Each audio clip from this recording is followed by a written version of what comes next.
Hi everyone, my name is Mulder and welcome to our Desperados 3 Gameplay Tips and Tricks Part 4. In our Desperados 3 Gameplay Tips and Tricks video, we will go over more character combos to help you conquer the late game levels. Speaking of late game levels, I'll also take you through step by step the final two missions in Chapter 2 and the first mission in Chapter 3, the Queen's Nest, New Orleans Docks, and the Devitt Goldmine. All that and more straight ahead. As always, if you enjoy this video, don't forget to like, share, and subscribe for a lot more. Bear in mind there will be some minor spoilers ahead. Now without further ado, let's dive into our Desperados 3 Gameplay Tips and Tricks Part 4. Just kicked up some dust. And? Looks like something big is going down here soon. And Frank's gonna be in the middle of it.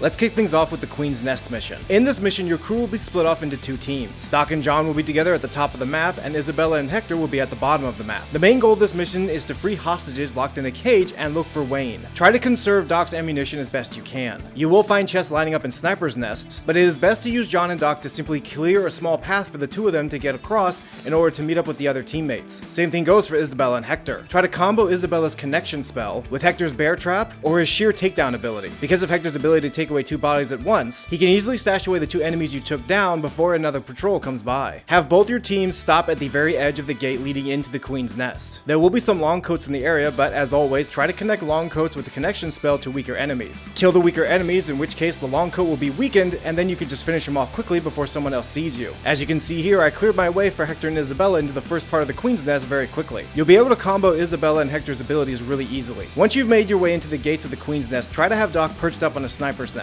You're really going to need him for this part. If you've been conserving all of Doc's ammunition to this point, you'll be able to get through this area pretty quickly. Try to take care of all patrolling enemies on the far outskirts of the Queen's Nest. These enemies, because they all have high vantage points, can see you moving around the small town if you don't take them out first. Once the outskirts of the Queen's Nest is taken care of, then make your way in towards the cages. Now you will find Marshal Wayne's cage on the far left of the area, but keep in mind if you want to get some extra points, you do get a bonus for opening up all the cages and freeing all the civilians inside. Because the streets in this town are so narrow, don't worry about sounding the alarm. As you can see here, 5 enemies grouped themselves up slowly after I sounded the alarm. This made it very easy for Hector to use his sawed-off shotgun, in which case I wiped out all 5 of them, and because I already cleared the area out of enemies on the far outskirts of the Queen's Nest, nobody else saw the bodies or sounded the alarm again. It actually made my job even easier taking out this patrol. So don't be afraid to sound the alarm if you want to wipe out enemies a lot faster, provided you've made it safe for yourself to do this. Once you've freed Marshal Wayne, now it's time for you to light the boat on fire. The way I conquered this part of the mission is I went to the far left-hand side of the boat. You will find a long coat and a weak enemy watching that area. Simply use Isabella's connection spell to connect both enemies together, have either Isabella or John climb up the vines next to the long coat, and either have Doc or Hector kill the weak enemy that's on the far left hand side. You're gonna have to time this attack perfectly. There is a small patrol of 2 enemies walking around the area that if you don't take these guys out quickly, they will spot you, so be sure to take your time. Once the long coat and the other lookout are taken care of, now it's time to make your way on top of the boat. There will be a sharpshooter on the very top of the boat that's keeping an eye out watching over the barrel and the long coat that's patrolling on the top of the boat. You're gonna want to take that guy out quick. He will be pretty easy to kill on his own, just keep in mind that the long coat needs to have his back facing him before you take the shot. The next thing you're going to want to do is that you're going to want to take care of the 2 enemy guards patrolling next to the big bonfire. You're going to want to set Isabella down there in order to do this, along with either Hector or John for backup. And of course, you can have Doc provide sniper cover as well. Once all enemies are taken care of at the bonfire, now's the time to take out the long coat. Once the long coat is dead, have Hector to be the one to crack open the barrel with his axe,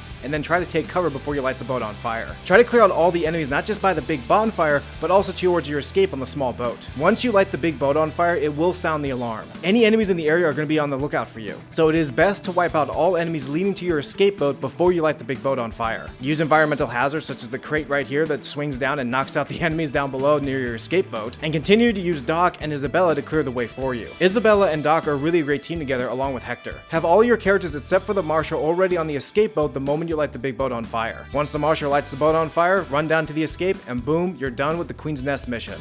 I've had enough swamp for one day. You're right.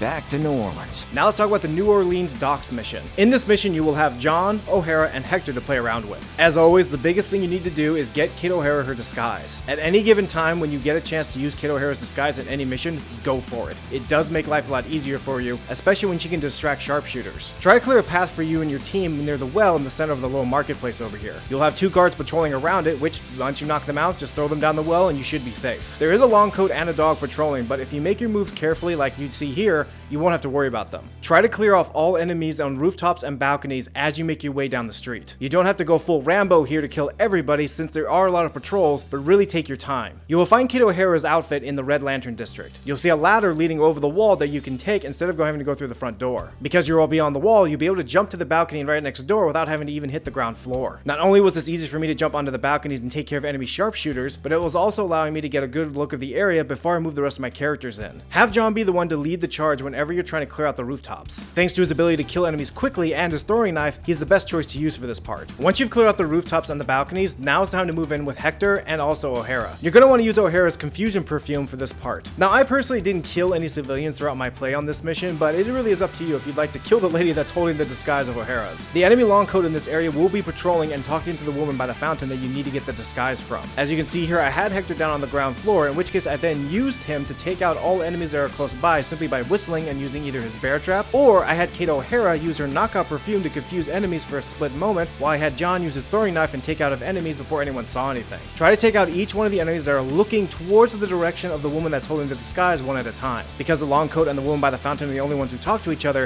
if you take out the other enemies, no one's going to notice anything. As you can see right here, I used Showdown for Hector to take out the long coat, while the woman by the fountain was confused thanks to O'Hara's perfume. Once O'Hara has her disguise, now it's time for you to make your way further down towards the docks. Simply go out the way you came by jumping off the balcony, back onto the wall, and down the ladder, and make your way. With O'Hara's disguise, now you can distract enemies while you move the rest of your team down the street. Make sure you hit every single rooftop as you go along. The sharpshooters on this level have a long sight of distance. Even when you think you're safe enough or just on the very outskirts of their vision, don't be surprised that if you don't take out of all sharpshooters, they're gonna spot you. Another quick little note as well, if you have O'Hara distract some enemies that are in a conversation together, they will both be falling in love with her, so they'll both be distracted at the exact same time. This is really useful, especially if you want to move one of your characters into a building that is currently being watched by two enemies having a conversation. Really have John and Kate O'Hara be the ones to lead the charge during this mission, and let Hector to be the one to take out any long coats that are in the area. Once you reach the dock, you will find a long coat patrolling the area along with plenty of sharpshooters around, but simply moving your characters around in the bushes and keeping them distracted while having Kate O'Hara distract any other characters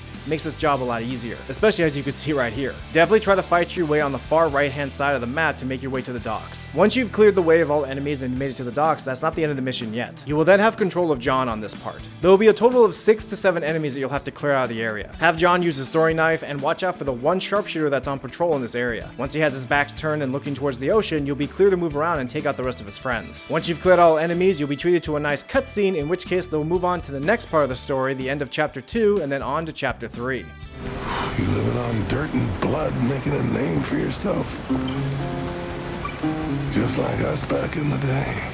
Speaking of Chapter 3, let's talk about the first mission in Chapter 3, the Devitt Goldmine. In the Devitt Goldmine, the whole team will be on this map, but not at the same time. At the start of this mission, you'll have Doc, Hector, and Isabella. You'll have to go find John and O'Hara and free them from their cages. At the start of this mission, your 3 starting characters will not have any weapons on them whatsoever. Use Isabella's quick speed and takedown ability to clear out all enemies on the far left-hand side of this area. Once Isabella takes out all the enemies, then you can call up the rest of your team. Once your team has their entire gear, you're ready to move on. But bear in mind, both Doc and Hector will not have any ammunition yet until you find a chest. One way I found to clear out the majority of the enemies in this one area that you start off in once you get all your gear is to simply lead them into a trap. To do this, have all 3 of your characters waiting on the very entrance of that small little gate that leads up to your supplies. Have Hector sent down his bear trap and have him call out his whistle on the far edge of the fence. Whistling on the very edge of the fence, as you see right here, is going to attract at least 5 to 6 enemies in the area. Just in case one enemy doesn't hear the whistle down at the bottom of the area, have Isabella connect him to an enemy that is coming up with the connection spell. Because all these enemies are grouped together, now is your chance to use the knockout gas that Doc has on it. Once all enemies are hit with the knockout gas, have all 3 of your characters move in and finish them off with kills. And don't forget the one enemy that's at the bottom of the hill that you had to use Isabella's connection spell on. Don't worry about hiding any of the bodies, the rest of the enemies in the area aren't going to come up there to look for you. Hector's whistle is actually going to come really in handy throughout the rest of this map, especially as you can see right here when you need to get other enemies off their guard post to come down to investigate. Once you're out of that area, now is the time for the next part of the mission. You need to get a minecart filled with gunpowder to the escape gate. You'll have 2 different routes to take. The route on the far left of the map and the route on the far right. The area that I decided to go was the far left of the map that you can see right here by the waterfall. This area for me was a lot easier to conquer than it was for the right hand side. The reason why I chose this route was because there were plenty of sniper nests for Doc to pitch himself on. Doc and environmental hazards will be the biggest advantage you have throughout the rest of this map. On the far left hand side of the waterfall, there's actually going to be a minecart that you can push down that can kill up to 3 enemies at once. Along with the fact that if you're lucky, an enemy that is looking around patrolling after the accident has happened, you can use Isabella to finish him off. In which case, you just got 4 enemies out of the way without hardly having to break a sweat. Take out the sharpshooters one at a time, either with Doc or have Doc and Hector time their attacks together. Because there's so much water in this area, Isabella can stay under the water for as long as you want. Once enemies have their back turned, have her re-emerge out of the water, connect the enemies together with a connection spell, and that way you can take them both out at the same time. This was the fastest way I cleared out the waterfall area in order to move on to the rest of the mission. Another thing to keep in mind, try to see if you can save all of Isabella's mind control spells to the very end of this map. Once you get to the area where John and O'Hara are being held captive, this is the part where you're going to want to use Isabella's mind control abilities. Hopefully you've saved all 3. There are at least 3 other environmental hazards that are left on this part of the map. In which case, as you can see here, I had Isabella use her connection spell to connect both the long coat and the weak enemy. I had then Doc use his sniper pistol, and then I had Isabella finish off the long coat, while also having Hector activate the environmental hazard all at the same time. Once you've cleared out the 3 enemies that are guarding your friends, now it's time to move on to the final part of this mission. Once John and O'Hara are freed, I wouldn't bother using them for the rest of this mission. John will be injured, in which case he won't be able to do anything, and O'Hara will only have her knockout perfume. I was already on a roll with Isabella, Hector, and Doc, so I just kept the other 2 characters out of the way. The final part of this mission is going to be a little tricky. There's up to 4 long coats in this area, but again, this is where you're going to want to use Isabella's mind control. Have Isabella control one of the enemies and activate as many of the environmental hazards as she can. At least 2 environmental hazards will knock out 2 long coats out of the way for you, along with a group of enemies together. You can even take out one enemy that's patrolling by having a rock slam right into his face, as you can see right here. Try to also have a couple enemies connected to each other and have a mind control enemy take out the ones that are connected, and even see if you can have that character be spotted. That way the enemies in the area will take out the one you had under control, and the one you had under control will take out the ones you had connected with the connection spell, basically meaning that you took out 3 enemies at once, without even the alarm going off. Have your characters go through the tunnels that lead up to the very top of this mountain to where you can take care of the enemies at the very top. Bear in mind, there will be an enemy going into the tunnels as well. If you have any of your characters in this tunnel, doesn't even matter what tunnel you entered in, and an enemy goes in, you will automatically get spotted. So be sure to keep an eye of the one guy that is patrolling around inside the caves. Another thing to keep in mind, that if you're having difficulty taking out the final 2 long coats in the area, have Isabella's mind control slave shoot an enemy right in front of that long coat. The long coat by the gate, if he sees that, will come over to investigate. In which case, if you have Hector nearby, he can finish him off quickly. Time your attacks perfectly and take your time in this area. Once all enemies are taken care of, push the cart down by the door, detonate it, and you're ready to move on to the next part of the story, in which, by the looks of things, we'll be covering it in our final video of Desperados III gameplay tips and tricks part 5. So be sure to stick around for that. Thank you so much for watching this video, and I hope it helped you out. If it did, don't forget to like, share, and subscribe for a lot more. We do tons of gameplay tips and tricks videos on your favorite games, such as Dragon Age Inquisition, The Witcher 3,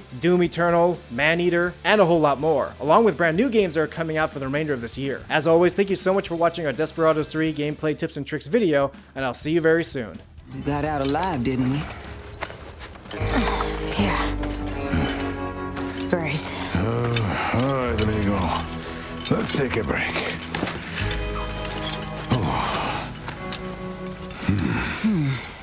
Maybe we all could use a little break right now.